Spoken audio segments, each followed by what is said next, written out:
आता आज आपण ये ज्या विषयावर बोलणार आहोत मी आज, तो आपल्या सगळ्यांच्या आवडीचा आणि एक दृष्टीने महत्वाचा विषय आहे. कारण लवकरच आता नवीन वर्षाची सुरुवात होणार आहे चैत्र प्रतिपदेला, आणि आपण नवीन वर्ष याला संवत्सर असं म्हणतो. जे सुरू करणार आहोत ते भारतीय पद्धतीने सुरू करणार या चैत्र प्रतिपदेला. तर ही भारतीय कालगणनेची पद्धत कशी आहे आणि या पद्धतीचे स्वरूप काय होतं, या पद्धतीच्या विकासाकरता कोणी कोणी कसे कसे प्रयत्न केलेत, या पद्धतीमध्ये काही शास्त्रीयता आहे का आणि हिचं काही आज औचित्य आहे का, या सर्वच घटकांचा विचार आपण थोडक्यात करणार आहोत. आपल्या देशाची जी संस्कृती आहे ती बरीच प्राचीन आहे, आणि ही संस्कृती केवळ प्राचीन आहे म्हणून महान नाहीये. तर या संस्कृतीच्या विकासाकरता अनेक लोकांनी वेगवेगळ्या प्रकारचे प्रयत्न केलेत.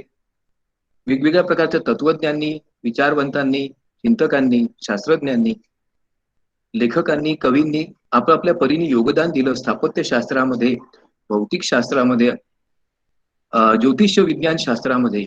आणि त्याचाच परिपाक म्हणजे आपल्या संस्कृतीला एक वैचारिक समृद्धता प्राप्त झालेली आहे. आणि ही समृद्धता केवळ साहित्यापुरती सीमित नाही आहे, रामायण महाभारतापुरती सीमित नाही. तिचे अनेक पैलू आणि तिचे अनेक दृश्यमान असणारे घटक आपल्याला दररोज दिसू शकतात. आपण जरा डोळसपणे आपल्या देशाने जगाला काय दिलं आणि काय काय देऊ शकतो याचा विचार केला तर आपल्याला बऱ्याच गोष्टी अशा लक्षात येतील की ज्याच्याबद्दल आपल्याला भारतीय असल्याचा अभिमान वाटायला काहीच कारण असू नये. एक उदाहरण सांगायचं तर भारतीयांनी काळाच्या गणनेच्या क्षेत्रात कशा प्रकारची प्रगती केली हेच त्याचं सर्वात उत्कृष्ट उदाहरण आहे. मागच्या एका व्याख्यानामध्ये मी कालगणनेची एकंदर जगातील पद्धती कोणत्या आहेत याबद्दल सांगितलं होतं, आणि त्यावेळेला असं म्हटलं होतं की भारतीय कालगणना हा एक स्वतंत्र विषय आहे आणि त्यामुळे त्याच्यावर आपण नंतर कधीतरी विचार करू. प्राचीन भारतीयांचं काळाबद्दलचं ज्ञान विलक्षण, प्रभावी, आणखीन खूप सखोल असं होतं. ज्या काळामध्ये आपण म्हणजे साधारणपणे 2500-3000 वर्षांपूर्वी कालगणनेच्या बाबतीत जग खूपच मागासलेलं होतं, त्यावेळेला एका सेकंदाचा 34,000वा भाग मोजण्याकरिता काय करावं लागेल यासारखा विचार भारतीयांनी केला होता. यावरूनच आपल्याला त्याचं वैशिष्ट्य लक्षात येईल.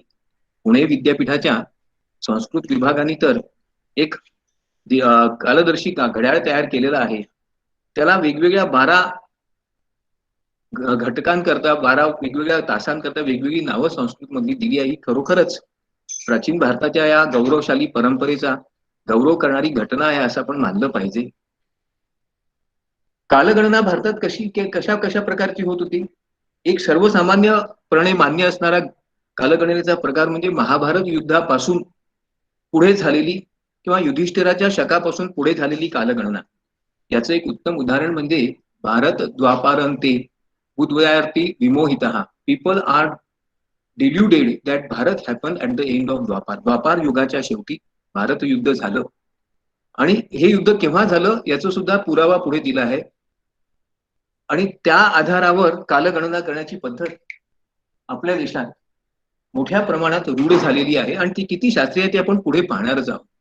परंतु वैदिक काळामध्ये कालगणनेचं रचना कशी होती याचं उत्तम उदाहरण म्हणजे त्यांनी कशा प्रकारे कालगणना केली आहे याचं मोजमाप करण्याची पद्धती ही शास्त्रीयच आहे एवढंच नव्हे तर गणिताच्या दृष्टिकोनातून अत्यंत अचूक सुद्धा आहे. त्रुटी या शब्दाचा अर्थ एका सेकंदाचा 3375वा भाग, 33,750वा भाग. 100 त्रुटी म्हणजे एक तप्तरा, 45 तप्तरा म्हणजे एक निमिष. निमिष म्हणजे एका क्षणात आपण जेव्हा आपल्या पापण्या उघडतो आणि मिटतो तेवढा क्षण, तेवढा कालावधी किती छोटा असतो हा. 30 निमिष म्हणजे एक प्राण, 3 निमेष म्हणजे एक विपल, 60 विपल म्हणजे एक पल, 60 पळ म्हणजे एक घटिका, आणि 60 घटिका म्हणजे एक दिवस. एका दिवसाला 24 तास. आता आपण जर आपल्या आधुनिक कालगणनेपणे याचा विचार केला तर 30 निमेष म्हणजे 4 सेकंद. 4 सेकंद कदाचित सेकंदांच्या पेक्षाही अधिक सूक्ष्म स्वरूपाचं कालमापन करण्याची त्यांची पद्धत निश्चितपणे गणिताच्या दृष्टीनेच महत्वाची नाही तर वैज्ञानिक प्रगतीचा सुद्धा एक मोठा निकष आपल्याला दर्शविते. आपल्या या कालगणनेचा जो स्वरूप आहे ते आपण सामान्यपणे पुराणातून ज्या पद्धतीने घेतो त्याच्यामध्ये मात्र ब्रह्माचं वर्ष हा एक मोठा महत्वाचा घटक आहे. हे ब्रह्माचं वर्ष म्हणजे काय याच्याबद्दल मी थोड्याच वेळात सांगणार आहे, परंतु एक लक्षात घ्या. आज ज्या कालगणनेच्या पद्धतीला सगळ्यात महत्व दिलं जातं, अनेक वैज्ञानिकांनी ज्यांना ज्या घटनेला अत्यंत महत्वाचं मानलं आहे, ती म्हणजे काळ हा कधीही सुरू होऊ शकत नाही, काळ हा कधी संपत नाही. आणि याचं उत्तम उदाहरण म्हणजे इथे दिलेली शंकराची ही प्रतिमा, की त्याच्या या प्रतिमेचा अर्थच असा आहे, की कोणीही काळाचा कोणताही क्षण कधी संपत नसतो. काळ हा संतत स्वरूपाचा आहे. जन्म, मृत्यू आणि पुनर्जन्म या पद्धतीचं हे जीवनचक्र जसं चालू असतं तसंच काळाचं आहे. काल सगान या नावाच्या एकाच प्रख्यात विज्ञान लेखकांनी आणि वैज्ञानिकांनी हीच कल्पना आता मान्य केलेली आहे. एक प्रकारे काळ हा न संपणारा, आणि अस्तित्वात न येणारा, कायमस्वरूपी अस्तित्वात असणारा घटक आहे. या कल्पनेला त्यांनी मान्यताच दिली आहे. परंतु आपल्या प्राचीन काळामध्ये कालगणना कशी होत होती? तर महायुग, मन्वंतर, युग आणि त्याच्यानंतर वर्ष वगैरे वगैरे. तर ह्याचं वर्गीकरण कसं करतात जरा लक्षात घ्या. 311.4 ट्रिलियन वर्ष म्हणजे 36,000 कल्प म्हणजे ब्रह्माचा एक दिवस आणि एक रात. आता इतके वर्ष ही कालगणना करायलाच किती किती वेळ लागेल आणि कशा प्रकारे करायची. ज्यांना हा विचार सुचला असेल त्यांना गणिताचं ज्ञान नसेल असं म्हणणं जरा गैर होईल. आणि एक कल्प म्हणजे काय, तर 4.32 बिलियन इयर्स म्हणजे 14 मन्वंतर अधिक 15 संध्या. एक मन्वंतर म्हणजे 306.72 मिलियन वर्ष. आणि त्या मन्वंतराचे नंतर युगांमध्ये वर्गीकरण केलं गेलं तर सत्ययुग, त्रेतायुग, द्वापार युग आणि कलियुग या प्रत्येक युगाचे किती वर्ष असतील याची पण माहिती त्या लोकांनी दिलेली आहे. अर्थात ही खरी आहे किंवा खोटी आहे, ही केवळ कल्पनारंजक आहे की त्याला काही वैज्ञानिक आधार आहे, याचा आपण अभ्यास केल्याशिवाय यावर निश्चित प्रकारचं कोणतंही मत देणं योग्य होणार नाही. कदाचित ही कवी कल्पनाही असेल असं जरी मानलं तरी ज्या कवी कल्पनेला एवढा वैज्ञानिक किंवा गणितीय आधार दिला जातो त्याच्या पाठीमागे तर्कशास्त्र आहे एवढं मान्य करायला काहीच हरकत नाही. मग ह्या ब्रह्माचं आयुष्य कसं आहे याचं हे जर आपण लक्षात घेतलं तर काळाचा अनंतपणा आपल्या लक्षात येईल. एक ब्रह्मवर्ष म्हणजे 360 ब्रह्म अहोरात्र. एक ब्रह्म अहोरात्र म्हणजे 2 कल्प. एक कल्प म्हणजे 14 मन्वंतर. एक मन्वंतर म्हणजे 71 महायुग किंवा चतुर्युग.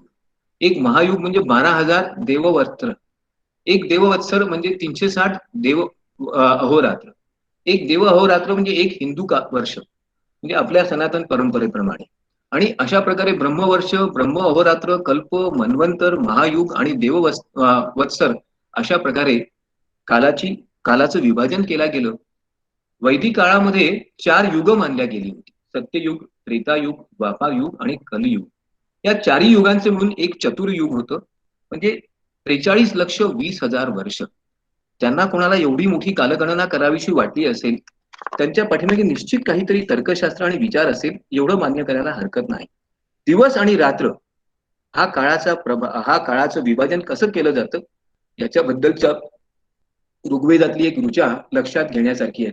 त्या अनुषंगाने असं म्हणता येईल की विविध रूप असणाऱ्या 2 युवती आहेत, एक उषा आणि एक रात्री, की ज्या सातत्याने फिरत असतात, त्या कधीही थांबत नाहीत आणि त्या कधीही एकमेकांना भेटू शकत नाही. दिवस आणि रात्रीचं याच्यापेक्षा अधिक उत्तम वर्णन कोणीही करू शकणार नाही, की ज्या 2 बहिणी स्वतःला कधीच भेटू शकत नाहीत, त्या सतत प्रवास करीत असतात आणि सातत्याने फिरत असतात.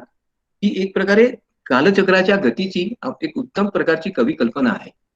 वेदांमध्ये तर याहीपेक्षा अधिक चांगल्या प्रकारे सूर्य आणि पृथ्वी यांच्यामधलं नातं खूपच वैज्ञानिक पद्धतीने स्पष्ट केलं आहे.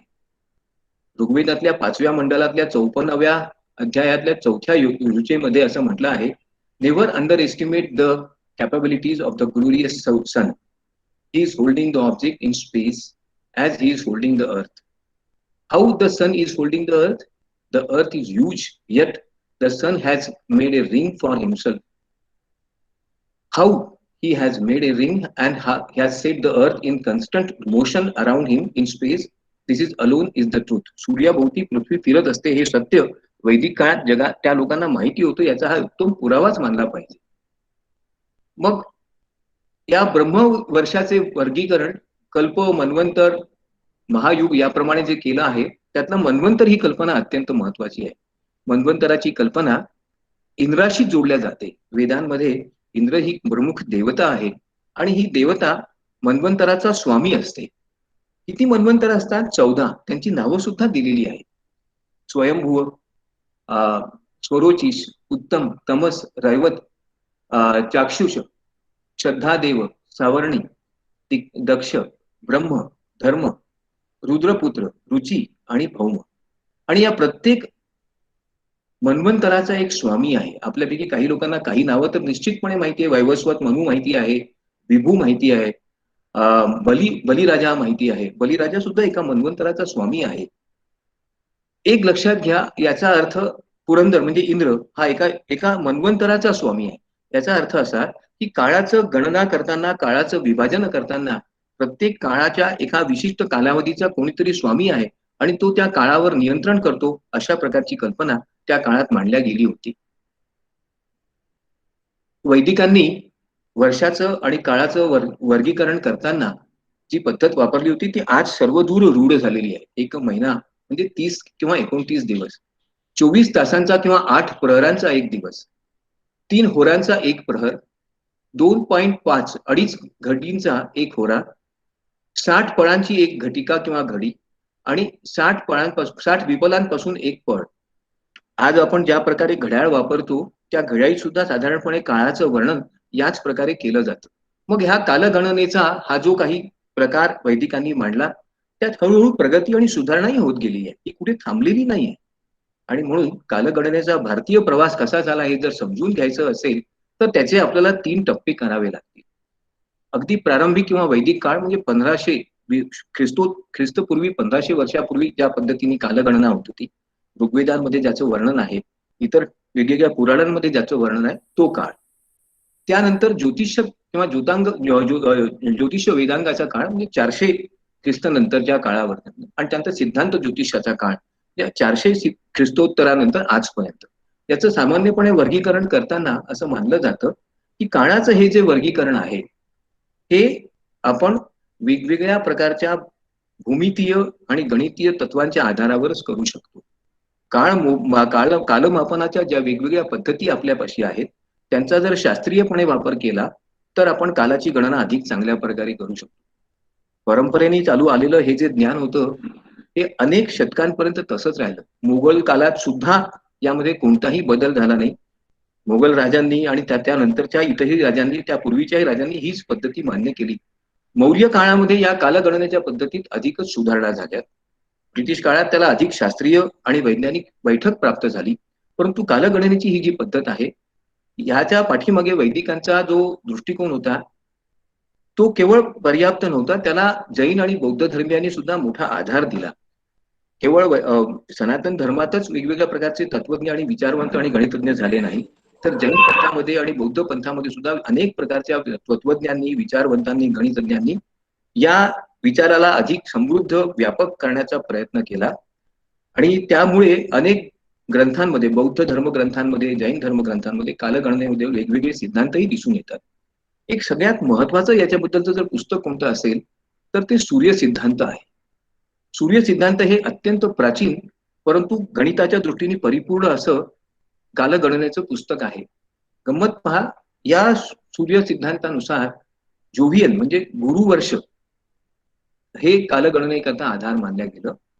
एका वर्षाला 361.026721 एवढे दिवस, म्हणजेच आपल्या परंपरागत सौर वर्षापेक्षा 4.232 दिवस कमी. आणि याच्यामुळे 85 सौर वर्षांमध्ये प्रत्यक्षात 86 गुरुवर्ष होतात आणि यामुळे एका वर्षाचा क्षय होतो हे सुद्धा या सूर्य सिद्धांताच्या पुस्तकामध्ये नमूद केलं होतं. ज्यांनी हे पुस्तक दिलं असेल त्यांना कालगणनेचे हे ज्ञान गणिताशिवाय प्राप्त झालं असेल का?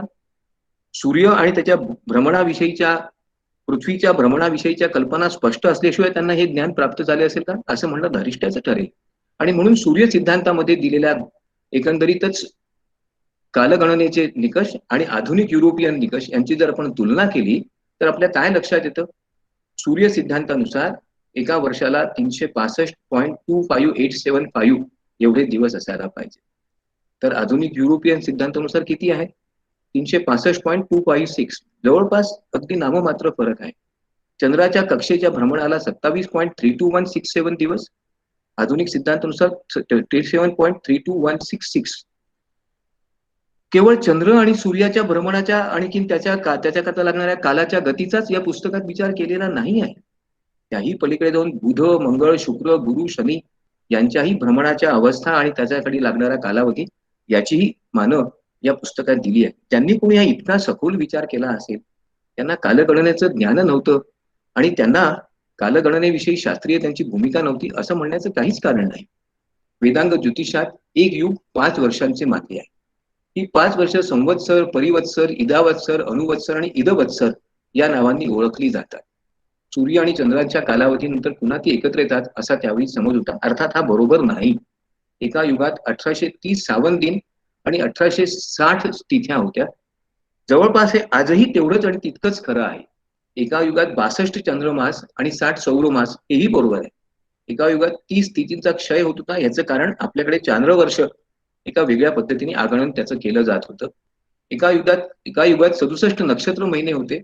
म्हणजे त्या कालावधीत चंद्राचे 67 गुणिले 27 इतक्या नक्षत्रांमधून भ्रमण होत होते. एक लक्षात घ्या, ज्यांनी कोणी हा इतका सखोल विचार केला असेल त्यांना गणिताचंच नव्हे तर विज्ञानाचंही खूप उत्तम ज्ञान होतं. कालगणने करताच नव्हे तर ज्योतिर्विज्ञानाकरता सुद्धा याचा मोठा उपयोग होत होता. याचं उत्तम उदाहरण वराह मिहिराच्या स्वरूपात देता येईल. वराह मिहिरांनी अनेक पुस्तकं लिहिली. केवळ ज्योतिर्विज्ञानाबद्दल किंवा गणिताबद्दलच त्यांनी सिद्धांत मांडले नाहीत, तर त्यासोबतच त्यांनी इव्हन भूगोल, विज्ञान आणि जैवशास्त्राबद्दल देखील वेगवेगळे सिद्धांत मांडले. त्यांची 2 महत्वाची पुस्तकं म्हणजे पंचसिद्धांत, की जो ग्रह ताऱ्यांच्या नक्षत्रांच्या भ्रमणाबद्दलचा आहे, आणि बृहत संहिता हा ग्रंथ देखील तितकाच महत्वाचा आहे. वराह मिहिरांनी ज्या प्रकारे आपल्या सिद्धांतांची मांडणी केली त्यामुळे भारतातल्या ज्योतिर्विज्ञानाला मोठी गती मिळाली. ज्योतिर्विज्ञानाला शास्त्रीय आधारच प्राप्त झाला नाही, त्याला लोकमान्यता आणि राजमान्यता प्राप्त झाली. कितीतरी शतक भारतीय समाज याच तत्वांचा, या सूत्रांचा वापर करून अत्यंत यशस्वीपणे उत्तम प्रकारे डोळस आणि वैज्ञानिक दृष्टीने निसर्गाकडे पाहू शकत होता. आणि म्हणूनच त्यांचा गौरव करताना एका ब्रिटिश इतिहासकारांनी काय म्हटलंय हे आपण लक्षात घ्यायला पाहिजे. The motion of stars calculated by Indians before some 4,500 years vary not even a single minute from the table of Cassini and Mayer. The Indian tables give the same annual variation of moon as the discovery by Tycho Brahe, a variation unknown to the school of Alexandria and also to the Arabs who followed the calculation of the school. The Indian system of astronomy are far by the oldest and from which Egyptians, Greeks, Romans, and even the Jews derived from Hindu their knowledge. Almost all the theories, religious, philosophical, and mathematical, taught by the Pythagoras were known to India in 6th century BC. रॉलिन्सन या British इतिहासकाराने हे जे आपले विचार मांडले आहेत ते आपल्याला खचितच विचार करायला पाहिजे. याचं कारण असं आहे की जोपर्यंत एखादा पाश्चिमात्य युरोपियन विचारवंत काही आपल्याला भारताबद्दल सांगत नाही तोपर्यंत आपल्याला भारताबद्दल गौरवाची भावनाच आपल्या मनात निर्माण होत नाही. एक प्रकारची ही वैचारिक गुलामगिरीच आहे. कालगणनेचा सगळ्यात महत्वाचा घटक म्हणजे संवत्सर होय. आपण सर्व लोक संवत्सर हा शब्द सहजपणे वापरतो. एक वर्ष याच्याकरता आपण संवत्सर हा पर्यायवाची शब्द म्हणून वापरतो. परंतु प्रत्यक्षात संवत्सर हा शब्द गुरुवर्षाकरता, जोवियन इयर करता वापरला जात होता. वर्षाकरता सौर वर्ष हाच शब्द वापरला जात होता. त्या दोघांमध्ये थोडा फरक आहे. सूर्य सिद्धांतानुसार एक संवत्सर म्हणजे सरासरीने गुरुला 1 रास किंवा 30 अंश ओलांडण्याकरता लागणारा कालावधी. भास्कराचार्यांनी संवत्सराची व्याख्या कशी केली आहे की गुरुच्या एका सूर्य प्रदक्षिणेला लागणाऱ्या काळाच्या 1/12 एवढा काळ म्हणजे एक संवत्सर. आपल्या देशामध्ये संवत्सराचं नंतर विभाजनही करण्यात आलं. अत्यंत योग्य शास्त्रीय पद्धतीने आपण 60 संवत्सरांमध्ये संपूर्ण कालगणना वाटण्याचा प्रयत्न केला. 60 वर्षांमध्ये त्यांना वेगवेगळी नावं सुद्धा आहे आणि प्रत्येक वर्षाला वेगवेगळ्या संवत्सराचं नाव आपल्या डोळ्यापुढे आपल्या पंचांगात येतच. प्रभाव असेल, विभव असेल, शुक्ल असेल, अंगिरस असेल, भाव, युव, धातृ, प्रमथी, विक्रम, वृषा अनेक नावं आहेत संवत्सरांची. या 60 नावांमध्ये 60 वर्षांचं विभाजन करण्याला मोठा विचार लागतो. एक प्रकारचा गणितीय दृष्टिकोन लागतो की कोणत्या वर्षाला कोणतं नाव द्यायचं, त्याची लक्षणं काय असतील, त्याचे परिणाम आणि प्रभाव काय होतील, या सर्वांबद्दलचं सखोल चिंतनाची आवश्यकता होती. आणि त्या प्रकारे ती आपल्या वैज्ञानिकांनी विचारवंतांनी पूर्वी केली देखील होती. संवत्सराचा उपयोग नंतर काय झाला, तर आपण वेगवेगळ्या प्रकारच्या शक संवत्सरांची कालगणनेची तयारी त्या आधारावर केली. कोणकोणत्या प्रकारे भारतात कालगणना होत होती? कलियुग म्हणजेच ख्रिस्तपूर्व 3102, विक्रम संवत म्हणजे ख्रिस्तपूर्व 58, साधारणपणे नोव्हेंबर महिन्यात दिवाळीच्या काळामध्ये. ख्रिस्त संवत आपण जो आज वापरतो 1 जानेवारी पासून. शालिवाहन शक ख्रिस्तानंतर 78 एप्रिल महिन्यात, साधारणपणे चैत्र महिन्यामध्ये. बंगाल शक ख्रिस्ताब्द 593, कोलम ख्रिस्ताब्द 825 अशा. आणि शिवाजी महाराजांचं म्हणजे शिवशक जो आपल्यासोबत आपल्याला की प्रत्येकाला अभिमान वाटला पाहिजे आपल्या प्रांतातल्या एवढ्या महान राजांनी ज्या प्रकारे पराक्रम गाजवून पुन्हा एकदा धर्मस्थापना केली, त्यांच्या राज्याभिषेकाचा गौरव म्हणून 1674च्या जून महिन्यापासून म्हणजे ज्येष्ठ शुक्ल 13 या काळापासून त्रयोदशी पासून आपण शिवशक सुद्धा साजरा करतो. मग हे शक भारतात कशा कशा प्रकारचे आहेत जरा समजून घ्या. विक्रम संवत चैत्र प्रतिपदा आता लवकरच येणार आहे. गुढीपाडवा, शक संवत तो सुद्धा चैत्र प्रतिपदेला. हिजरी संवत मुहर्रम आजही आपल्या देशातला एक पंथ मुसलमानांचा हिजरी संवतच मानतो आणि त्याच्याप्रमाणे दिन कालगणना करतो. फसली संवत किंवा बैसाखी पंजाबमध्ये, बांगला संवत बैसाख बंगालमध्ये आणि ओरिसामध्ये एप्रिल महिन्यापासूनच. बौद्ध संवत, वसंत संवत, जैन संवत जैन धर्मामध्ये कार्तिक शुक्ल म्हणजे दिवाळीपासूनच वर्ष गणना होत असते. खालसा संवत बैसाखी, तमिळ संवत पुंथळू म्हणतात त्याला, तोही चैत्रापासूनच. मल्याळम लोकांचा संवत विशू किंवा बैसाखी तोही चैत्रापासूनच. तेलुगू लोकांचा संवत तोही सुद्धा चैत्रापासूनच. उगादी किंवा युगदी आणि पारशी नववर्ष म्हणजे नवरोज ऑगस्ट महिन्यापासून. मग आता हे जे संवत आहेत त्याच्याप्रमाणे कालगणना कशी होत होती हे जर आपण समजून घेतलं तर वेगवेगळ्या कालगणना वेगवेगळ्या संवत्सरांचा प्रारंभ कसा झाला याची आपल्याला थोडीशी कल्पना येईल. कली संवत म्हणजे 3102 ख्रिस्तपूर्व, ज्या दिवशी महाभारताचं युद्ध संपलं आणि द्वापार युग संपलं तेव्हापासून. आता हा दिवस बरोबर आहे का, ही कालगणना बरोबर आहे का, याच्यातून वादविवाद होऊ शकेल.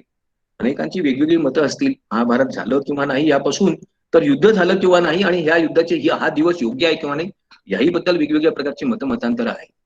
कलियुग महाभारत युद्धानंतर आणि कृष्णाच्या मृत्यूनंतर 36 वर्षांनी सुरू झालं. माघ शुक्ल प्रतिपदा म्हणजे 17 किंवा 18 फेब्रुवारीला कलियुग सुरू झालं असं मानलं जातं आणि म्हणून आजपर्यंत कलियुगाचे 5117 वर्ष झाली आहेत असं जर आपण कलिशक गणना केली तर आपल्या लक्षात येईल.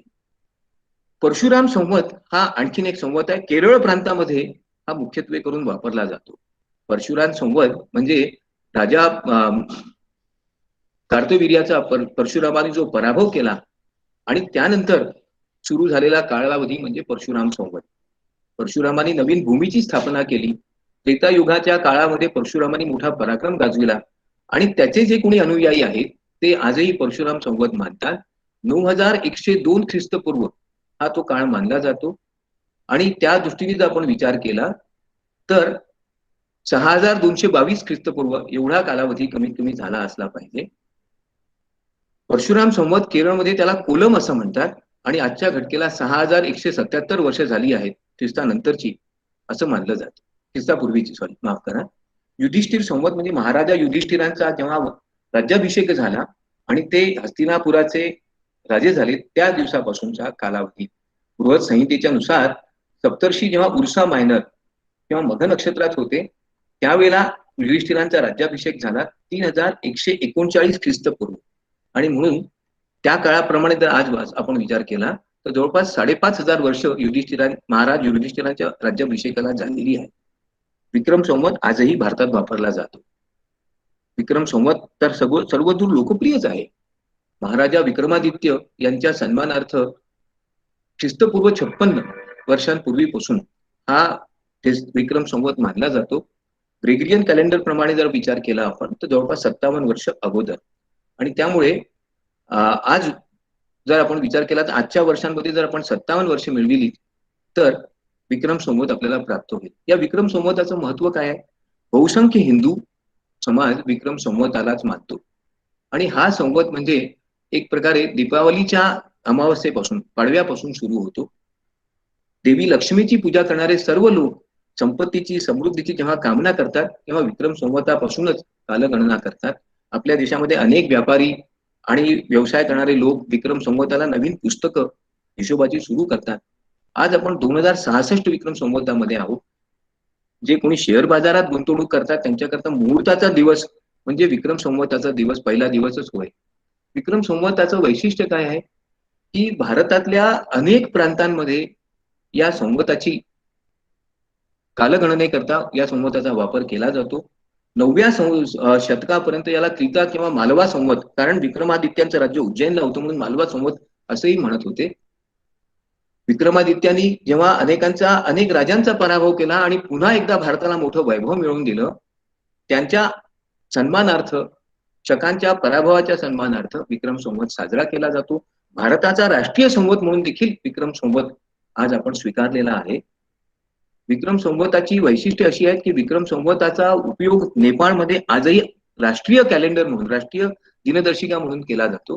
जर आपण ग्रेगरियन कॅलेंडरची विक्रम संवताची जर तुलना केली तर जो आपला चैत्र महिना आहे तो म्हणजे मार्च एप्रिल, वैशाख म्हणजे एप्रिल मे, ज्येष्ठ म्हणजे मे जून, आषाढ म्हणजे जून जुलै, श्रावण म्हणजे जुलै ऑगस्ट, भाद्रपद म्हणजे ऑगस्ट सप्टेंबर, अश्विन म्हणजे सप्टेंबर ऑक्टोबर, कार्तिक म्हणजे ऑक्टोबर नोव्हेंबर, मार्गशीर्ष म्हणजे नोव्हेंबर डिसेंबर, पौष म्हणजे डिसेंबर जानेवारी, माघ म्हणजे जानेवारी फेब्रुवारी आणि फाल्गुन होळी फेब्रुवारी मार्च. विक्रम संवताच्या ऐतिहासिकतेबद्दल कोणाच्याही मनात संशय नाही, कारण महाराजा विक्रमादित्याची चलनी नाणी सुद्धा त्या काळातली मिळालेली आहे आणि त्यावर विक्रम संवताचा स्पष्ट उल्लेख देखील आहे. दुसरा महत्वाचा शक म्हणजे शालिवाहन शक. शालिवाहन शक देखील हा एक महत्वाचा शक आहे.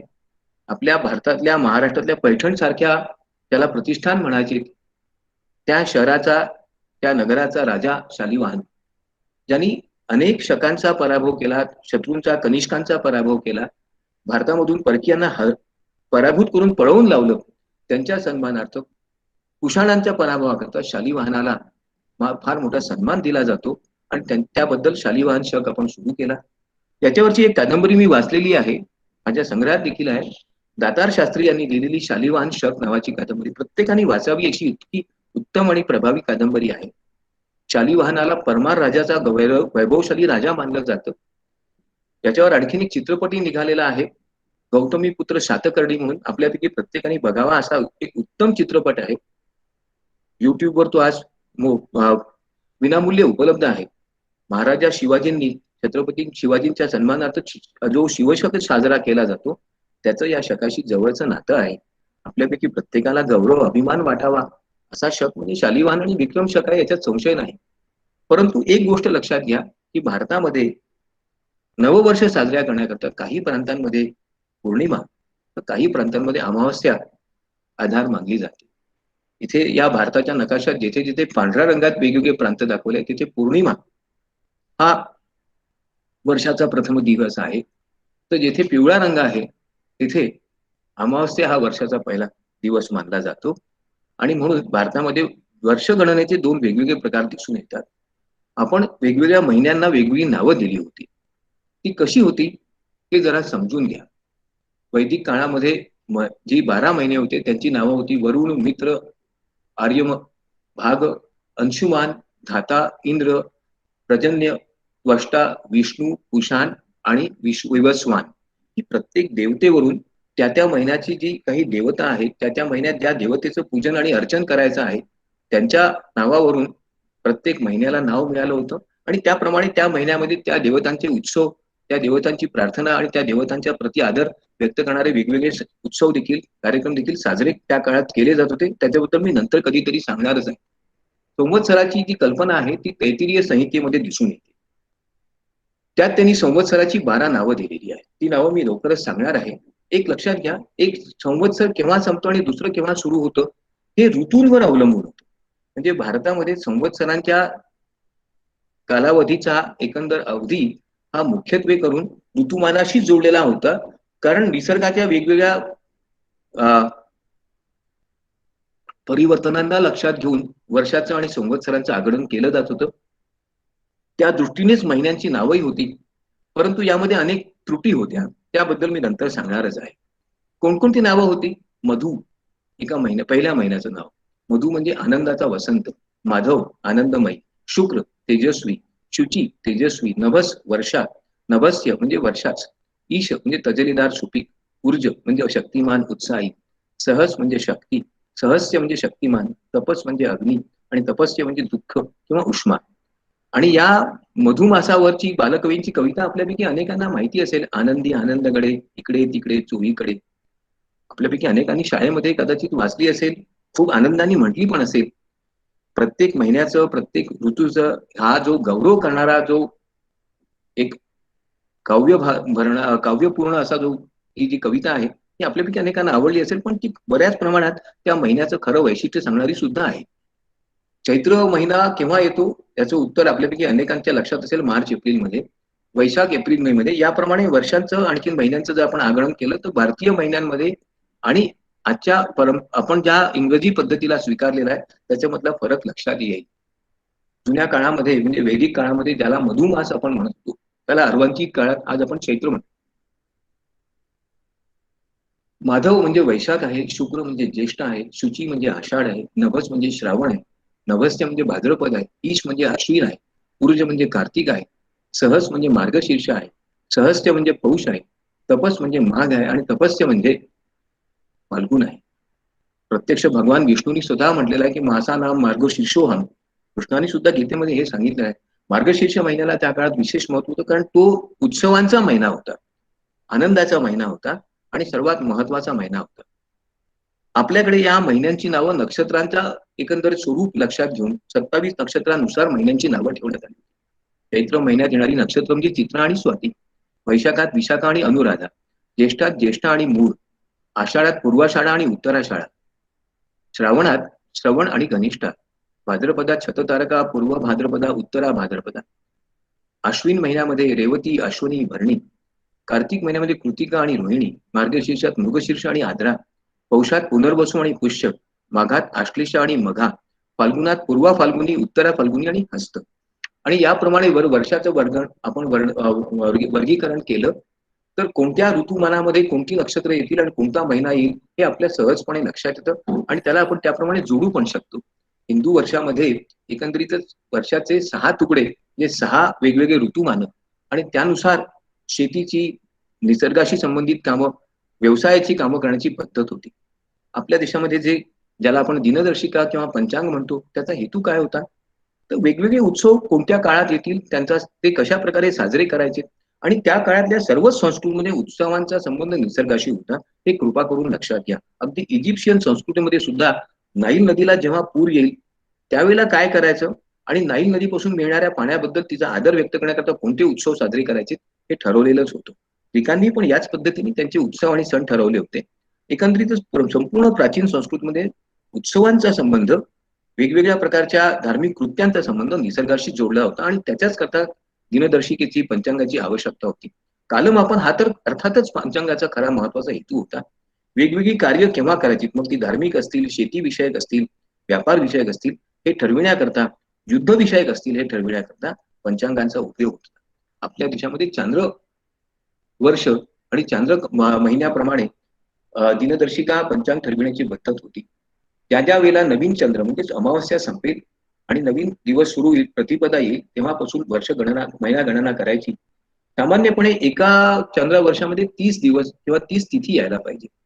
परंतु असं जर आपण ठरवलं तर कधी कधी 20 तासांचीच एक तिथी आणि काही वेळा 27 तासांची तिथी, असा एक विचित्र समस्या निर्माण होते. त्याच्यातून ज्या समस्या निर्माण झाल्या त्याच्याबद्दल आपण पाहूच. परंतु सामान्यपणे चंद्राच्या कला कशा दिसतात एका महिन्यामध्ये, ही येथे एका महिन्याचं प्रतिनिधिक चित्र काढून दाखविलेलं आहे. की जर 1 तारखेला पूर्ण चंद्र असेल, पौर्णिमा असेल, तर 31 तारखेला परत पूर्ण चंद्र येतो, 30 तारखेला पूर्ण चंद्र येतो, 29 तारखेला आणि 28 तारखेला. म्हणजेच आपण जर या चंद्र महिन्याप्रमाणे तिथी गणना आणि कालगणना करायची ठरविली तर अनेक समस्या निर्माण होऊ शकतात. चैत्राचा पहिला दिवस म्हणजे वर्षाचा पहिला दिवस. आंध्र प्रदेश, कर्नाटक, महाराष्ट्र, गुजरात यामध्ये चैत्राचा पहिला दिवस, अमावस्येचा, हाच नवीन वर्षाचा करता मानला जातो. तर उत्तर भारतामध्ये मात्र पौर्णिमेपासून नवीन वर्ष सुरू होतं. चंद्राच्या या कलांमुळे जर आपण तिथी निर्धारण करायचं ठरवलं तर 27 दिवसांचा, काही काही महिने 27 दिवसांचे तर काही महिने 30 दिवसाचे होतात. मग 3 दिवसांचा फरक पडतो. हा फरक कसा समायोजन करायचं, या फरकाला कशा प्रकारे समाविष्ट करून घ्यायचं आणि वर्षगणना बरोबर करायची, याच्याकरता एक तंत्र प्राचीन भारतीयांनी शोधून काढलं. त्याला आपण अधिक मास किंवा पुरुषोत्तम मास असं म्हणतो. सामान्यपणे जर आपण तिथीप्रमाणे वर्षगणना करायचं, संवत्सर गणना करायचं ठरवलं, तर साधारण 32 महिन्यानंतर एका महिन्याचा फरक पडेल. मग हा जो पुरुषोत्तम मास आहे, हा याचं वैशिष्ट्य काय आहे, की 365 दिवसांच्या वर्षाऐवजी 360 दिवसांचं वर्ष जर आपण केलं आणि प्रमाणे केलं, तर कधी कधी 354 दिवस 22 तासांचंच वर्ष येईल. त्याच्यामुळे 10 ते 11 दिवसांचा फरक पडेल. मग हा 10 ते 11 दिवसांचा जो फरक आहे, सामान्यपणे 10 ते 11 दिवस 53 तासांचा, तो समायोजित करण्याकरता आपल्याला 4 वर्षांनी अधिक मासाची एक प्रकारे योजना करावी लागेल.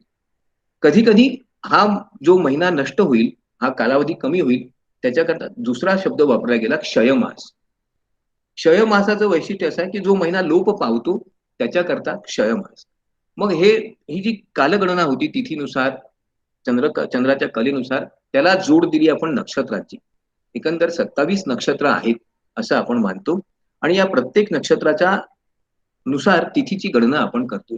अश्विनी, भारिणी, कृतिका, रोहिणी, मृगचिका, आर्द्रा, पुनर्वसू, पुष्य, आश्लेषा, मघा, पूर्व फाल्गुनी, उत्तर फाल्गुनी, हस्त, चैत्र किंवा चित्रा, स्वाती, विशाखा, अनुराधा, ज्येष्ठा, मूळ, पूर्वाषाढा, उत्तराषाढा, श्रवण, धनिष्ठा, सतबीज, पूर्व भाद्रपद, उत्तर भाद्रपद आणि रेवती.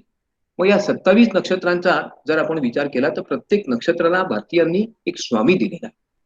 जसं की अश्विनी अश्विनी, मघा आणि मूल नक्षत्राचा स्वामी आहे केतू. भरणी, पूर्वा फाल्गुनी, पूर्वाषाढाचा स्वामी आहे शुक्र. कृत्तिका, उत्तरा फाल्गुनी, उत्तराषाढाचा सूर्य. रोहिणी, हस्त, श्रवण, चंद्र.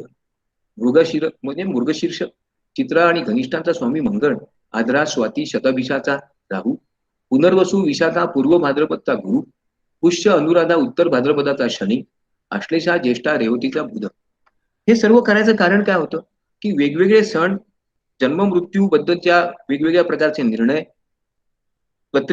जन्मपत्रिकांची आखणी, दिनमासानुसार वेगवेगळ्या प्रकारचे उपक्रम, धार्मिक कार्यक्रम केव्हा करायचे, कोणता दिवस, कोणता क्षण, कोणता काळ चांगला किंवा वाईट आहे, मुहूर्त कसा ठरवायचा, या सर्वांकरता याची फार आवश्यकता होती.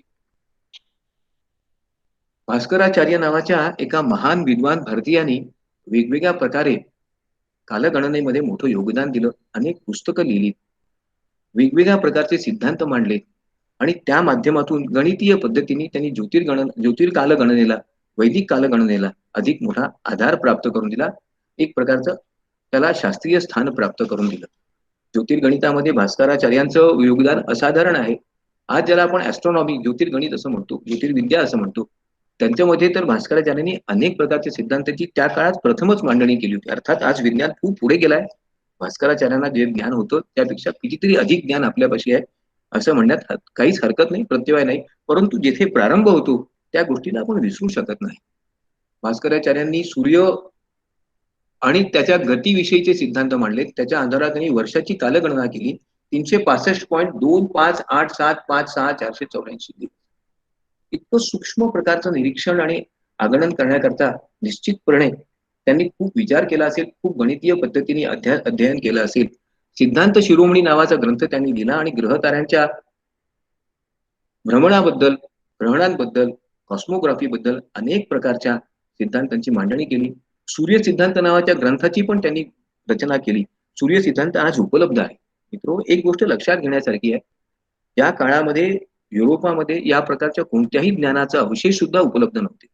लवलेशही उपलब्ध नव्हता. त्या काळात भास्कराचार्यांसारख्या, आर्यभट्ट, ब्रह्मदत्तासारख्या अनेक विद्वानांनी, बौद्धाचार्यासारख्या विद्वानांनी कितीतरी प्रकारे कालगणनेचा विचार केला. याचा आपल्याला अभिमानच वाटला पाहिजे. मग आता वार हा महिन्यानंतरचा महत्वाचा कालगणनेचा भारतीय घटक आहे. परंतु एक लक्षात घ्या, वार नावाची कल्पना आपल्याकडे जशी पाश्चिमात्यांमध्ये होती तशी नाही.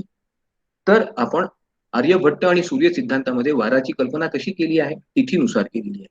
आणि ज्या तिथीला जो ग्रह होराधिपती असेल त्याचं नाव त्या वाराला राहील. जसं की शनी हा जर दिनाधिपती असेल तर तो दिवस शनिवार होईल.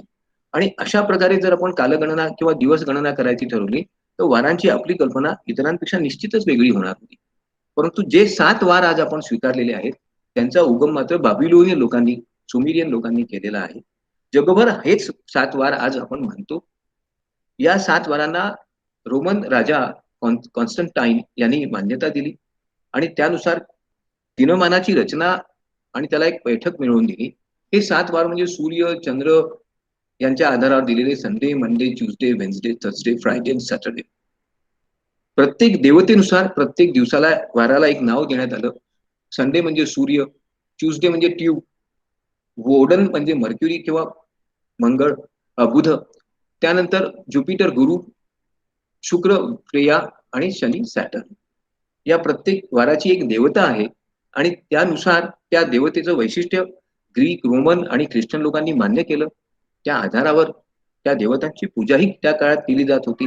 त्या दिवसाचं वैशिष्ट्य त्या देवतेच्या वैशिष्ट्यावरून ठरविलं जात होतं. ही एक मोठी महत्वाची गोष्ट आहे. कालगणनेतला एक महत्वाचा घटक म्हणजे संक्रांती. प्रत्येक महिन्यात संक्रांती येते हे लक्षात घ्या. संक्रांती केवळ मकर संक्रांती नसते, पण आपल्या दृष्टीने मकर संक्रांती महत्वाची आहे. याचं कारण असं की आपण वर्षाचं 2 भागांमध्ये विभाजन केलं आहे. उत्तरायण आणि दक्षिणायन. शुद्ध, पवित्र आणि उत्तम उत्तम दिवसांचा कालावधी म्हणजे उत्तरायण. आपल्याला कदाचित महाभारतातली ती गोष्ट ऐकून माहिती असेल. भीष्माला जेव्हा बाण लागला तेव्हा त्यांना शरपंजरी म्हणजे बाणांच्या बिछाण्यावर झोपवण्यात आलं, पण त्यांचा प्राण त्यांनी त्यागला नाही. त्यानंतर 38 दिवसांनी जेव्हा दक्षिणायन संपलं त्यानंतर भीष्माचार्यांनी आपला देह त्याग केला. याचं कारण काय की दक्षिणायनामध्ये मृत्यू येणं आपल्या सनातन धर्माच्या कल्पनांप्रमाणे कदाचित तितकंसं चांगलं नाही. खरं पाहिलं तर प्रत्येक वर्ष प्रत्येक दिवस चांगलाच असतो, परंतु जेव्हा दिवसांचं आपण वर्गीकरण करतो त्याबरोबर त्यांची वैशिष्ट्यही आपल्या पुढे येतात. मकर संक्रांती हा आपल्या दृष्टीने अत्यंत महत्वाचा दिवस आहे. सूर्याचा मकर राशीमधला प्रवेश ज्या दिवशी होतो तो दिवस म्हणजे मकर संक्रांती, साधारणपणे 14 जानेवारी. दीर्घकाळ असणारा हिवाळा, थंडी आणि हिवाळ्याचे दिवस संपतात. वसंत ऋतूचा प्रारंभ होतो. नवीन पालवी फुटलेली असते. सर्वत्र आनंदाचं, गरमीचं उबदार दिवस असतात. आनंदाचा क्षण जवळ आलेला असतो आणि म्हणून ज्यांनी हा हा आनंदाचा दिवस मिळवून दिला त्या सूर्य देवतेची प्रार्थना, तिची उपासना करण्याच्या करता आपण मकर संक्रांती साजरी करतो. उत्तरायण इथूनच सुरू होतं. हिंदू धर्मानुसार उत्तरायण हा अत्यंत चांगला काळ आणि म्हणून मकर संक्रांतीच्या दिवशी आपण वेगवेगळ्या प्रकारे सूर्य देवतेची उपासना करून तिच्याकरता तिच्या तिच्या आशीर्वादांकरता प्रार्थनाही करतो. मग उत्तरायण आणि दक्षिणायनामध्ये फरक कोणता आहे तर आनंदाचे, सकारात्मक, दीर्घ कालावधी सूर्य असणारे दिवस, पवित्र दिवस म्हणजे उत्तरायणाचे दिवस. तर नकारात्मक, दीर्घकाळ रात्र असणारे, थंडीचे आणि थोडंसं विषम वातावरण असणारे दिवस म्हणजे दक्षिणायन. मग हे उत्तरायण आणि दक्षिणायन केवळ सूर्यांच्या भ्रमणामुळे, पृथ्वीच्या भ्रमणामुळे निर्माण होतं, हे आपण लक्षात घेतलं पाहिजे. याच्या पाठीमागची धार्मिक समज, कल्पना ज्या काही असतील त्यांच्याकडे थोडं दुर्लक्ष केलं तरी चालेल, परंतु हे वर्षाचे 2 महत्वाचे कालावधी आहे, ही बाब मात्र आपण लक्षात घेतली पाहिजे. ज्या प्रकारे तिचं वर्णन, तिचं महत्व आपल्या या वैदिकांनी सांगितलं, याचं कारण लोकांच्या मनात या कालावधीबद्दल निश्चित आणि आदराच्या कल्पना निर्माण व्हाव्यात हेच होतं. हे कृपा करून लक्षात घ्या. तिथी म्हणजे काय तर चंद्र पृथ्वीभोवती जेव्हा वर्तुळाकार भ्रमण करतो त्याची दैनंदिन गती बदलत असते. सामान्यपणे ही गती 15.33 अंश असते, परंतु कधी कधी ती कमी जास्त होते. यामुळे हा जो लय आहे चंद्राचा पृथ्वीभोवतीचा तो 28 तासांवरून 20 तासांपर्यंत बदलतो. एका मासामध्ये चंद्रमासात 30 तिथ्या असायला पाहिजे, पण जर दिवसाचे 28 ते 20 असे दिवस तास बदलत गेलेत म्हणजे 4 तास कमी किंवा अधिक झाले तर तिथी वृद्धी आणि तिथी क्षय होईल. म्हणून आपण पाहतो कधी कधी एकाच दिवशी 2 तिथी किंवा 2 दिवस एकच तिथी असते. मग या सर्वांमुळे पंचांगातच नव्हे तर दिनदर्शिकेमध्ये, दिवसांच्या आगणनामध्ये अनेक प्रकारचे गोंधळ आणि घोटाळे होतात. खूप प्रकारच्या समस्या निर्माण होतात. ही बाब आपण लक्षातही घेतली पाहिजे. हा एक प्रकारे चंद्रमासाचा मोठा दोषच मानला पाहिजे. आपल्या देशामध्ये ज्योतिर्गणिताचा विकास केवळ वैदिक काळात झाला आणि नंतर लोपला असं नाही, तो नंतरही चालू राहिला. परंतु अर्थातच परचक्रामुळे, परकीयांच्या आणि आक्रांतांच्या आक्रमणामुळे कुठल्याही प्रकारच्या वैज्ञानिक दृष्टिकोनाला, विचारांना खीळ बसणं स्वाभाविक आहे. ज्या देशात स्वातंत्र्य नसतं, ज्या देशात स्वतःच राज्य स्वतः चालविण्याचा अधिकार नसतो, ज्या देशामध्ये परकीयांचं परचक्राचं आक्रमण सातत्याने होतं, तिथे स्वाभाविकपणे नवीन ज्ञान, नवीन विचार यांचा विकास होण्याकरता लागणारं उत्तम उन्नत वातावरण उपलब्ध राहू शकत नाही. त्या देशामधल्या अनेक उत्तम आणि दर्जेदार विद्यापीठांची पूर्णपणे हानी झालेली होती. ग्रंथालय जाळल्या गेली होती. अनेक विद्वानांची हत्या झाली होती. त्या देशामध्ये नवीन विचार सुचणं कसं शक्य आहे? परंतु याचा अर्थ विद्वत्ता लोपली, बुद्धिमत्ता संपली, विचार संपला असं मात्र होत नाही. याचं उत्तम उदाहरण महाराजा सवाई जयसिंह आहे. औरंगजेबाच्या मृत्यूनंतर त्याचा मुलगा गादीवर आला, बहादूर शाह पहिला, आणि त्याच्या विरुद्ध उभं राहून महाराजा सवाई जयसिंहांनी स्वतःच म्हणजे दुसऱ्या जयसिंहांनी स्वतःचं राज्य मोठ्या प्रमाणात विस्तारित केलं. राजपुताना, माळवा, मेवाड आणि दिल्लीपर्यंत त्यांनी आपल्या राज्याचा विस्तार केला. केवळ राज्य विस्तार केला हे त्यांचं काम आहे का? नाही. सवाई जयसिंह हे खऱ्या अर्थाने एक उत्तम दूरदृष्टी असणारे महाराज होते. त्यांना त्यांच्या मनात ज्ञानाबद्दल आदराची भावना होती आणि म्हणूनच त्यांनी 5 वेगवेगळ्या ज्योतिर्गणितावर आधारित अशा संस्थांची स्थापना केली. दुर्दैवाने आपण त्यांना जंतर मंतर असं काहीतरी चुकीचं नाव दिलेलं आहे. खरं पाहिलं असता ते राशीवालय यंत्र असं त्याचं खरं नाव आहे. राशी आणि ग्रहांच्या गणनेकरता, त्यांच्या भ्रमणाकरता, सूर्याच्या आणि चंद्राच्या भ्रमणाकरता, चंद्राच्या कला लक्षात घेण्याकरता 1734 साली महाराजा जयसिंहांनी अशा प्रकारच्या 5 ज्योतिर्गणितावर आधारित वेधशाळा स्थापन केल्या. या वेधशाळा स्थापन कुठे कुठे केल्यात हे जरा समजून घ्या. या वेधशाळा त्यांनी भारतातल्या 5 महत्वपूर्ण अशा उत्तर भारतातील ठिकाणांवर स्थापन केल्या. त्यांच्या पाठीमागे असणारा वैज्ञानिक विचार इतका अचूक आहे की आपण आज सुद्धा त्यांचा वापर करू शकतो. काळाची गणना करू शकतो. नेमकी किती वाजले आहेत हे सांगू शकतो. अंतरिक्षात असणाऱ्या विविध प्रकारच्या ज्या ग्रहांच्या गती कोणती आहे, त्यांची भ्रमण कसं होतं, त्यांच्या कक्षा कोणत्या आहेत, सूर्य, चंद्र आणि इतर ग्रहांच्या कक्षा, हे देखील आपण आजही सांगू शकतो. 17व्या शतकामध्ये हे एक मोठं महत्वाचं योगदान त्यांनी केलेलं आहे. की ह्या यंत्रघटिका किंवा यंत्रमंदिरं कुठे आहेत? त्याचं खरं नाव यंत्रमंदिर असंच आहे किंवा राशीवालय हे कुठे आहे? सगळ्यात मोठं जयपूर येथे आहे. आपण कधी जर जयपूरला गेला असाल तर इथे जरा थोडा वेळ देऊन या या या प्रचंड आकाराच्या वेधशाळेकडे एकदा बघा तर खरी. कितीतरी वेगवेगळ्या गोष्टी आपल्याला सहजपणे आकलन होईल. आपल्याला अभिमान वाटावा प्रत्येक भारतीयाला. अशा प्रकारची ही वेधशाळा जयपूर येथे आहे. दिल्ली येथे असणारी वेधशाळा तर फारच सुंदर आहे. आपल्यापैकी अनेकांनी कदाचित पाहिली पण असेल. वाराणसीलाही अशा प्रकारची वेधशाळा आहे. उज्जैनला आहे. या सर्व वेधशाळांच्या माध्यमातून वैज्ञानिक विचारांचा, ज्योतिर्गणिताचा, ज्योतिर्विज्ञानाचा प्रसार व्हावा हा उदात्त दृष्टिकोन महाराजांनी ठेवला. त्याच्याबद्दल आपल्यापैकी प्रत्येक भारतीयांनी त्यांच्याप्रती कृतज्ञता व्यक्त केली पाहिजे. ज्ञान टिकवून ठेवणं, ज्ञानाचं संवर्धन करणं हे प्रत्येक शासकाचं कार्य असतं. त्यामध्ये ते चुकले नाहीत. उलट त्याला त्यांनी पुढे नेण्याचा प्रयत्न केला. ही आपल्याकरता गौरवाची बाब नाही का? मथुरेला देखील अशा प्रकारची एक सुंदर वेधशाळा महाराजा जयसिंहांनी स्थापन केली आहे. मग त्या काळात कालगणनेकरता कोणकोणत्या साहित्याचा, साधनांचा वापर केला जात होता? आपण आजही ज्या भौतिक भूमितीय साधनांचा वापर करतो त्यापैकी बहुतेक साधनांचा शोध भारतात लागला आहे हे कृपा करून लक्षात घ्या. आणि त्यांचा आपण खूप प्रभावीपणे वापरही करीत होतो. जमिनीवरच्याच मापान करता नव्हे तर ग्रह नक्षत्रांच्या, ताऱ्यांच्या गणनेकरता, त्यांच्या भ्रमणाच्या, कक्षेच्या गती करता सुद्धा या साधनांचा वापर भारतीय करीत होते. त्याच्यापैकी काही साधनं स्थिर स्वरूपात जमिनीवर घडण्यात आली होती, स्थिर करण्यात आली होती. त्याची उदाहरणं आणि त्याची उत्तम चित्र सुद्धा, त्याचे अवशेष आज उपलब्ध आहे. बहुतेक अशा प्रकारच्या साधनांची पूर्णपणे तोडमोड झालेली आहे. त्यांना विज्ञानाचा दृष्टिकोन उपलब्ध झाला नव्हता, ज्यांची दृष्टी वैज्ञानिक नव्हती आणि जे समाजाकडे थोड्याशा विकृत नजरेने पाहत होते, अशा आक्रांतांनी या गोष्टींचा पराभव केला म्हणण्यापेक्षा या गोष्टींचा ज्या गोष्टी तोडून टाकल्यात त्याच्याबद्दल प्रत्येक सुसंस्कृत नागरिकाला खेद वाटला पाहिजे. वैदिक पद्धतीने सूर्यभ्रमण आणि चंद्रभ्रमण कशा प्रकारे मोजता येईल याचं हे सोपं एक साधं यंत्र आपण आजही तयार करू शकतो, घरी देखील तयार करू शकतो. घटिका यंत्र हे तर आपल्यापैकी अनेकांनी कदाचित लहानपणी पाहिलंही असेल.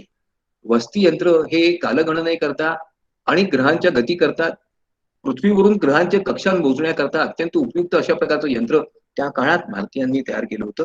या गोष्टी अभिमानाच्या आहेत. जयपूर येथील असणाऱ्या एका संग्रहालयात असणारं हे घटिका यंत्र हत्तीवर आधारित आहे. हत्तीवर ठेवलेलं, अंबारीवर, आणि ते अत्यंत सुंदर आकाराचं आणि उत्तम दर्जाचं आहे. तर तर अशा प्रकारच्या सूर्यगणनेच्या आधारावर सन डायल्सची रचना देखील भारताच्या अनेक भागांमध्ये, अनेक किल्ल्यांमध्ये तुम्हाला पाहायला मिळेल.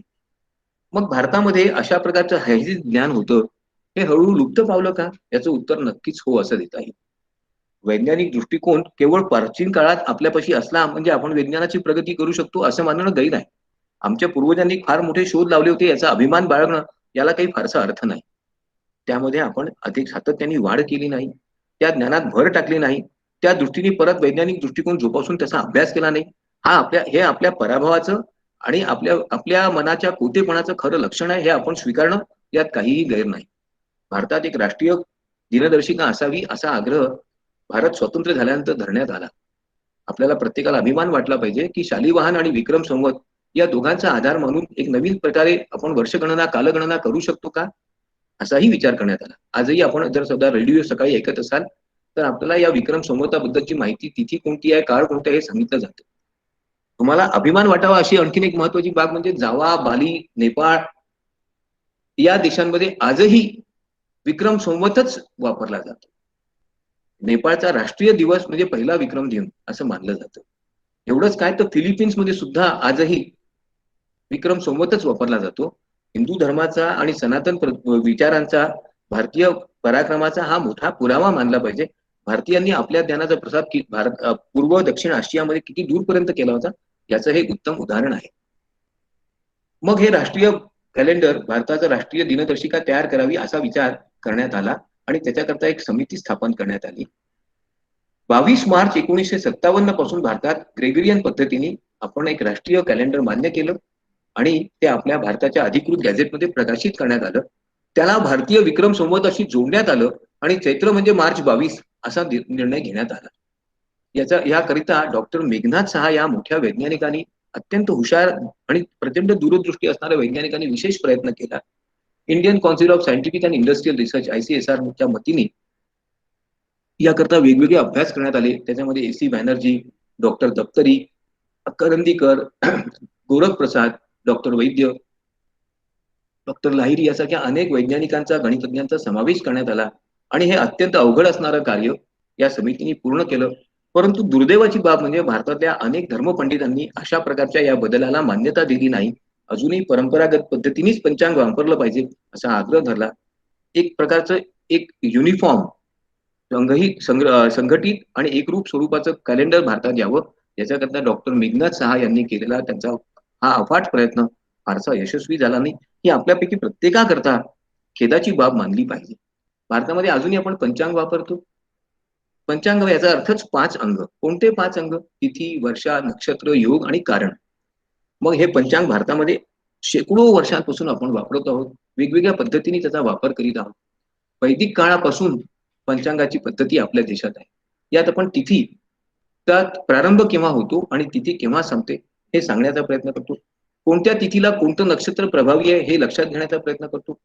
कोणता योग चालू आहे आणि त्या योगानुसार कोणकोणते प्रभाव निसर्गावर, समाजावर, मनुष्यावर होणार आहे याचा आपण एक प्रकारे अंदाज बांधण्याचा प्रयत्न करतो. आणि कारण एखादी तिथी कशा प्रकारे जाणार आहे याचीही माहिती पंचांगात दिली असते. प्रत्येक पंचांगात या 5 गोष्टी असतातच. भारतातल्या वेगवेगळ्या भागांमध्ये वेगवेगळ्या प्रकारची पंचांग आजही अस्तित्वात आहे.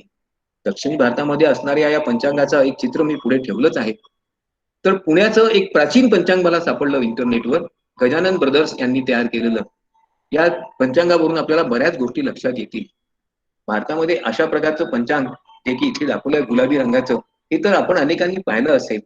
निर्णय सागर या संस्थेद्वारे हे पंचांग प्रकाशित होतं. त्यात सर्व ऋतू, काळ, धार्मिक कार्य, सण याबद्दलची अत्यंत उत्तम माहिती दिलेली असते. वेगवेगळ्या देवता आणि त्यांचे अधिष्ठान आणि त्यांची आराधना कशी करायची याविषयी माहिती दिली असते. ऋतुकाळानुसार पिकं आणि शेतीविषयीचे निर्णय देखील दिलेले असतात. एक साधं पंचांग प्रत्येक भारतीयाला अनेक प्रकारची माहिती देत असतं. या पंचांगाचा आधार सूर्य सिद्धांतच आहे हे लक्षात घ्या. ग्रह लाघव या नावाचा एक प्रचंड जुना ग्रंथ जवळपास 600 वर्ष जुना आणि सूर्य सिद्धांत जवळपास 2000 वर्ष जुना या 2 ग्रंथांमध्ये पंचांगाची रचना कशी करावी याबद्दलचे अनेक नियम देखील देण्यात आले. या पंचांगाची निर्मिती कशा प्रकारे होते, त्याच्या पाठीमागची काय काय रहस्य आहे याची खूप रंजक माहिती देवदत्त पटनायक या लेखकांनी 7 secrets of Hindu calendar art या पुस्तकात दिली आहे. प्रत्येकाने वाचण्यासारखं अत्यंत रोचक पुस्तक आहे. आपल्या महाराष्ट्रात वेगवेगळ्या प्रकारची पंचांग होती. टिळक पंचांग आपल्या काही लोक वापरत असतील, कालनिर्णयाचं पंचांग वापरत असतील, काही लोक दाते पंचांग वापरत असतील. पंचांगात या 3 वेगवेगळ्या प्रकारच्या पंचांगांमुळे बरेच वेळा तिथीचा भेद देखील आपल्या पुढे येतो, समस्या निर्माण होतात. परंतु तरी सुद्धा पंचांग हा भारतीय जीवनाचा एक अविभाज्य अंग आहे. पंचांगाच्या माध्यमातून पत्रिका, ग्रहयोग, चांगले वाईट मुहूर्त याविषयीची माहिती मिळते. अनेक भारतीय यावर विश्वास ठेवून निर्णय घेतात, काम करतात. चांगलं वाईट कृत्य केव्हा करायचं याच्याबद्दलचे निर्णय निश्चित करतात. लग्न असेल, जन्म असेल, घरातला एखादा धार्मिक समारंभ असेल, या सर्वांच्या आयोजनाकरता आपल्याला पंचांगाशिवाय पर्याय राहत नाही. पंचांग हा आपल्या जीवनाचा अशा प्रकारचा एक मोठा सांस्कृतिक आधार आहे. त्याच्याबद्दल आपल्याला अभिमानच वाटायला पाहिजे. मग अशा प्रकारे ही भारतीय कालगणनेचा हा एकंदरीतच कालावधी वाढत गेला. वेगवेगळ्या प्रकारच्या विद्वानांनी, वेगवेगळ्या प्रकारच्या तत्वज्ञांनी, गणितज्ञांनी त्यामध्ये मोठं योगदान केलं. भारतीयांना अभिमान वाटावा अशा प्रकारची दिनगणनेची, कालगणनेची पद्धत आपण विकसित केली. आज अर्थातच कालमानानुसार, बदललेल्या परिस्थितीनुसार या कालगणनेच्या पद्धतीला थोडीशी खीळ बसलेली आहे. परंतु याचा अर्थ भारतीयांना कालगणना येत नव्हती, भारतीयांना विज्ञानात गती नव्हती, भारतीयांना गणिताचं ज्ञान नव्हतं, असं म्हणणं मात्र चुकीचं होईल. एक प्रकारे भारतीयांनी खरं पाहिलं तर या सर्व कल्पनांना मोठी चालना दिलेली आहे. ज्या काळामध्ये जगाला ज्ञानाची गरज होती, त्या काळात ज्ञानाची ही गरज भारतीयांनी गणिताच्या माध्यमातून, ज्योतिर्विज्ञानाच्या माध्यमातून आणि पंचांगाच्या माध्यमातून पूर्ण केलेली आहे. एक महत्वाची गोष्ट सांगतो, हे जे भारतीय पंचांग आपण आज ज्याला जवळपास कालबाह्य असं झालं असं समजतो, संपूर्ण इराणमध्ये आणि अनेक देशांमध्ये त्या काळामध्ये युद्धाचा दिवस कोणता असावा हे ठरविण्याकरता याच पंचांगाचा वापर केला जात होता. एक कल्पना आहे ब्लू मून नावाची. एखाद्या महिन्यामध्ये जर 2 पौर्णिमा आल्या तर त्याला ब्लू मून म्हणतात. आपण कधी कधी once in a blue moon हा शब्द वापरतो सुद्धा. खरं पाहिलं असतं तर ज्या वर्षात 13 पौर्णिमा येतील त्या वर्षामध्ये एक ब्लू मून येईल. साधारणपणे 3 वर्षांमध्ये अशी परिस्थिती एकदा येत असते. 35 वर्षांनी जानेवारी मार्च महिन्यात 2 ब्लू मून येतात. आपण या सर्व गोष्टी पंचांगाच्या माध्यमातूनच समजून घेऊ शकतो. आपल्या ज्ञानात, दृष्टिकोनात भर टाकण्याकरता, आपल्या कल्पनांना अधिक विस्तारित करण्याकरता, केवळ आपल्याबद्दलच नव्हे समाजाबद्दल आणि आपल्या अवकाशात असणाऱ्या ग्रह नक्षत्रांबद्दल समजून घेण्याकरता पंचांग आणखीन ज्योतिर्विज्ञानाची गरज आहे. मुहूर्त पाहण्याकरता नसेल, पण जगण्याकरता आहे. गणित समजून घेण्याकरता आहे, पुढे जाण्याकरता आहे. या पंचांगाच्या विकासातूनच आज अवकाशशास्त्र एवढं पुढे गेलेलं आहे. आपल्या देशात सुद्धा अशा प्रकारच्या अवकाशशास्त्राचा विकास हळूहळू होत आहे. त्याचे अनेक पुरावे आपल्याला आता मिळत आहेत. भारतीयांनी जो आधुनिक वैज्ञानिक दृष्टिकोन स्वीकारला त्यामुळे भारतीयांची आणि भारतीय समाजाची प्रगती होत आहे. परंतु त्याला परंपरेचा आधार असण्यात काहीच गैर नाही. आपण सर्वांनी या परंपरेचा किमान अभिमान बाळगणे यात चुकू नाही. उलट या परंपरांचा अभिमान बाळगून पुढे जाण्याचा एक सकारात्मक दृष्टिकोन जर आपण ठेवला तर आपल्याला आणखीन काहीतरी करता येईल. जे काही पुराणात होतं ते सगळं वाईट आहे असं न समजता त्यातून मला काही शिकता येईल का? त्यातल्या अनेक गोष्टी ज्या अद्याप आपल्याला आकलन त्यांचं झालं नाही, त्याच्या पाठीमागचं रहस्य आपल्याला समजून घेता येईल का? त्या आधारावर नवीन काही सिद्धांत मांडता येतील का? ज्यांनी कोणी सूर्य सिद्धांत नावाचं पुस्तक लिहिलं असेल, त्यांच्या कल्पना काय होता, त्याच्यातून काय निष्कर्ष काढले गेले होते, याचा आपण वैज्ञानिक अभ्यास अद्यापही केलेला नाहीये. तो पुरेसा आणखी योग्य पद्धतीने होणं आवश्यक आहे. त्याचा ठेका पाश्चिमात्यांनी देण्याची गरज नाही. आपल्यातही विद्वान लोक आहेत, त्यांनी पुढाकार घ्यायला हरकत नाही. पंचांगांचा जर वेगवेगळ्या पद्धतीने अभ्यास केला तर आपल्या सांस्कृतिक जीवनावर मोठा प्रकाश पडू शकेल. आपल्या जीवनशैलीमध्ये कोणकोणते बदल झालेत आणि का झाले याची कारणं समजून घेता येईल. भारतीय समाजाची वैचारिक ठेवण देखील लक्षात घेता येईल. आणि म्हणून पंचांगांचं आणि ज्योतिर्विज्ञानाचं भारतीय समाजातलं महत्व असाधारण आहे असं म्हटलं तर गैर होणार नाही. तुम्हालाही कदाचित तसं वाटेल. अख्यात कवी माणिक गोळघाट्यांनी पावसाबद्दल केलेल्या कवितेच्या 2 ओळी सांगतो. पाऊस आला गारांचा वर्षाव, गुरे अडकली रानामध्ये, दयाधना तू धाव. खरोखर दयाधनाची प्रार्थना करण्याकरता आपल्याला कालगणनेची, पंचांगाची गरज नाही का? एकदा विचार करा, तुम्हालाही पटेल. आणि एवढं बोलून थांबतो. धन्यवाद. पुढच्या सोमवारी किंवा बुधवारी आपण एका नवीन विषयावर माहिती घेणार आहोत. त्याच्याबद्दल आपल्याला अनेकांना रुची आणि आनंददायक वाटेल असा, कुतूहल वाटेल असा विषय आहे चाचे आणि चाचेगिरी. तोपर्यंत आपण या विषयाबद्दलच विचार करूया. थांबतो.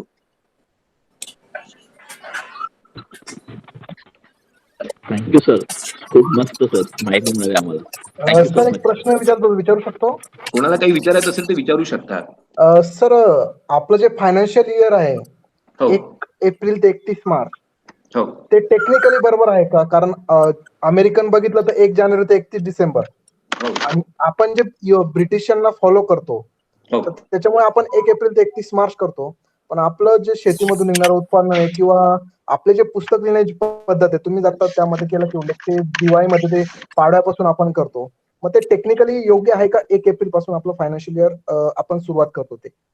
आता एक मुद्दा लक्षात घ्या. भारतामध्ये फायनान्शियल इयर 1 एप्रिल पासून आपण जवळपास गेली 180 ते 200 वर्ष वापरत आहोत. ब्रिटिशांनी जेव्हापासून भारतामध्ये बजेटिंग सिस्टीम सुरू केली तेव्हापासून त्याच्यामध्ये बदल घडवून आणण्याचं नैतिक सामर्थ्य आणि धाडस आपल्या शासनाने अद्याप तरी दाखवलेलं नाही.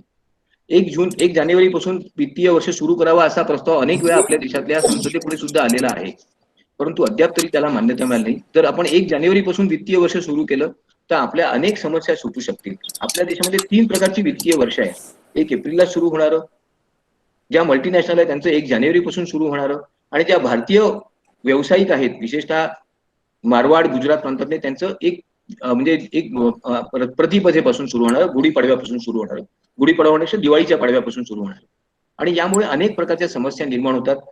फायनान्शियल कॅल्क्युलेशन चुकतात, ऑडिटमध्ये अनेक समस्या निर्माण होतात, टॅक्सेशनच्या अनेक प्रकारच्या समस्या निर्माण होतात. एक युनिफॉर्म एकच स्वरूप असं वित्तीय वर्ष सर्व व्यवसायांकरता सर्वांकरता असणं आवश्यक आहे. जगभर इतरत्र 1 जानेवारी 31 डिसेंबर हेच आहे. आपण तसंच ठेवलं पाहिजे, परंतु त्याच्याकरता शासनानेच पुढाकार घ्यावा लागेल आणि तसं केलं तर अनेक वित्तीय समस्या सुटू शकतील, करविषयक अनेक समस्या सुटू शकतील. तुमचा प्रस्ताव बरोबर आहे, पण त्याच्याकरता निर्णय मात्र म्हणजे बांद्राच्या गळ्यात घंटी कोण बांधेल हे मात्र मी सांगू शकत नाही. Okay sir, thank you sir. आणखीन कोणाला काही विचारायचं आहे का?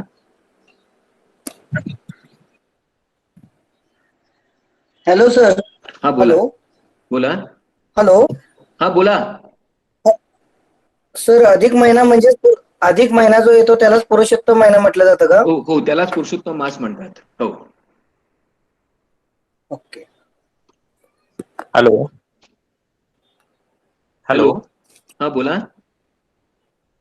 सर, आपली पंचांग पद्धत जर आपण पाहिली तर त्याच्यामध्ये जे काही नक्षत्र वगैरे सांगितलेले असतात, हो तर त्या नक्षत्राप्रमाणे बऱ्यापैकी आता अलीकडच्या काळात सोडून द्या, परंतु पूर्वी जे काही पाऊसमान असेल किंवा हवामान असेल ते त्याप्रमाणे ऑपरेट होत होतं. हो तर खगोलशास्त्रज्ञांनी ह्या पंचांगाचा आधार घेऊन काही त्याच्यामध्ये संशोधन करता खूप येईल? अभ्यास झालेले आहेत. अनेक प्रकारचे अभ्यास झाले आहेत. तुमच्या कदाचित माहितीमध्ये किंवा वाचनात एक शब्द आला असेल, सहदेव भाडळी. हो हो सर. तर ती पद्धत जी होती ती पंचांग किंवा नक्षत्र भ्रमणानुसार ऋतुमान आणखीन ग्रह त्याच्या आधारावर शेतीचे विषयी निर्णय घेण्याची पद्धत होती. त्याच्यातली सत्यता बऱ्याच प्रमाणात आहे, परंतु एक लक्षात घ्या, या सर्व पद्धतींचा अभ्यास करून त्याच्यावर निश्चित स्वरूपाचं वैज्ञानिक निष्कर्ष काढणं आणि त्या आधारावर निर्णय घेणं हे कार्य गणितज्ञच करू शकतात. दुर्दैवाने आपल्या देशात आपल्या या सर्व ज्ञानाबद्दल एक प्रकारची उदासीनता आहे आणि त्यामुळे अशा प्रकारचं संशोधन आणि झालं तरी त्याला विशिष्ट प्रकारची प्रसिद्धी मिळण्यात बऱ्याच अडचणी येतात. जोपर्यंत आपण मोकळ्या मनाने आणखीन सहजपणे या गोष्टींकडे उघड डोळसपणे पाहू शकणार नाही आणि यांचा अभ्यास करणार नाही, तोपर्यंत या सगळ्या ज्ञानाचा आपल्याला हवा तसा उपयोग होणार नाही. आपल्या विद्यापीठांनी याच्याकरता प्रयत्न करणं आवश्यक आहे. याच्यात काही त्रुटी असतीलच निश्चितपणे. जे ज्ञान आपल्याला 1000 वर्षापूर्वी मिळालं ते आजच्या दृष्टीने परिपूर्ण असेल असं मानण्याचं काहीच कारण नाही. पण त्या त्रुटी कोणत्या आहेत त्या दुरुस्त करता येतील का आणि त्याच्या आधारावर नवीन काही चांगलं करता येईल का, हा अभ्यास करण्याची आवश्यकता आहेच. धन्यवाद. आणखीन कोणाला काही विचारायचं आहे का? मोहन आपटे म्हणून एक ग्रस्त आहेत, त्यांनी मोहन आपटेंच्या पुस्तकाचाच मी वापर केलेला आहे. त्यांचं कालगणना नावाचं पुस्तक अत्यंत उत्तम आहे आणि प्रत्येकाने ते वाचावं, इतकं सुंदर आहे. त्यांनी फक्त पाश्चिमात्य सुद्धा त्याच्यामध्ये अनेक विचार मांडलेले आहेत सगळे त्याच्यामध्ये. पण त्यांनी भारतीय विचार दिनदर्शिका पद्धतीचा सुद्धा चांगला अभ्यास केला. त्याच्यावर जवळपास 5 प्रकरणं त्यांनी त्याला दिलेली आहेत. माझ्या या सगळ्या विचारांमध्ये मोहन आपटेंनी दिलेल्या ज्ञानाचा वापर मी केलाय, त्याच्यातून मी त्यांचा विलक्षण ऋणी आहे. पण त्यात मी इतर प्रकारे सुद्धा वेगळी भर टाकण्याचा प्रयत्न केलेला आहे. आणि आपली तर आणखी खूप विस्तारपूर्ण आपण विवेचन केलेलं आहे, त्याबद्दल म्हणजे धन्यवाद. धन्यवाद sir. Please.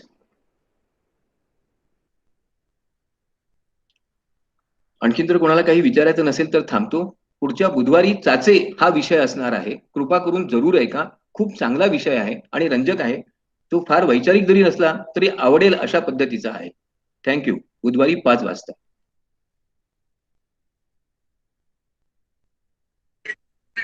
Thank you sir. Thank you sir. Thank you sir.